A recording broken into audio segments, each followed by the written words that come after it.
Hey everyone, it's Robert over at Bloomington Subaru. Today I'm sitting in a 2026 Forester Limited Hybrid, and I wanted to go over some of the features on the steering wheel. So the right side will look very familiar to most Subaru owners. You have your cruise control on-off button right here. When I push that button, you can see on the screen your cruise control turns on and off.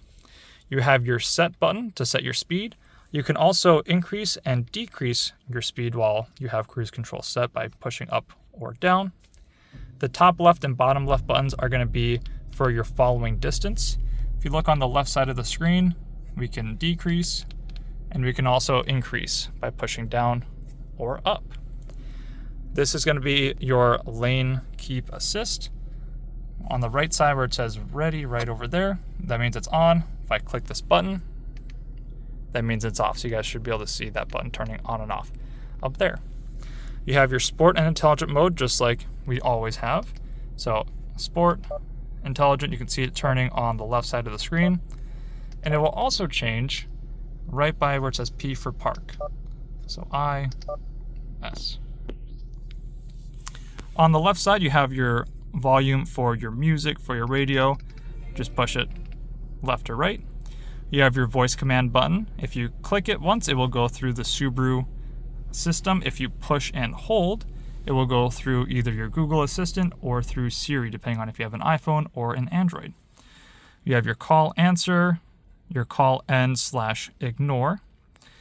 Now, this button here, we used to have a couple buttons right in this position. So now, if you click up or down, it's going to change what you see on the left side of the screen. Things like tire pressure, gas information, directions. There's a whole bunch of different options.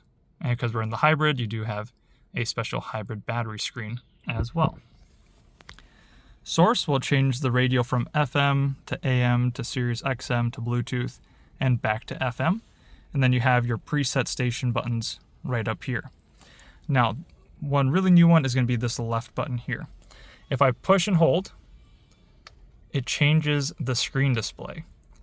So we have 3 different screen layouts for the Forester Hybrid.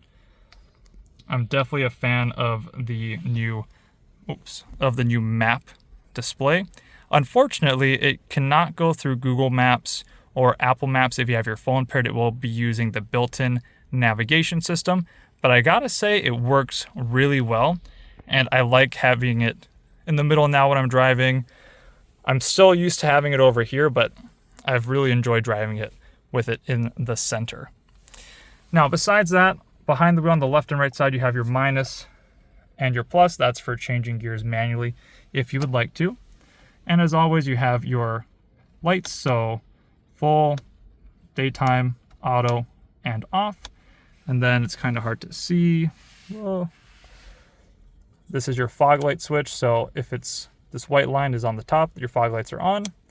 Now they're off. Push forward to turn on your brights. You can also flash your brights as well. And then, of course, standard signals right over there. On the right side, you now have auto for your windshield wipers. So if you push it up one time, it will just use your windshield wipers once. If you set it to auto, you can adjust the sensitivity using this dial here. And then, as always, you have your low and high speeds over there. The end cap, if you rotate this forward or back, that's going to be for your rear window. The very top, and there's another one on the bottom here. It's spring loaded, but when you do that, it will rinse your windshield. Otherwise, pull the whole stem back towards you to rinse the front windshield. That's going to be your steering wheel on a new 2025 Forester. Specifically, this model is the Limited Hybrid. Thanks for watching.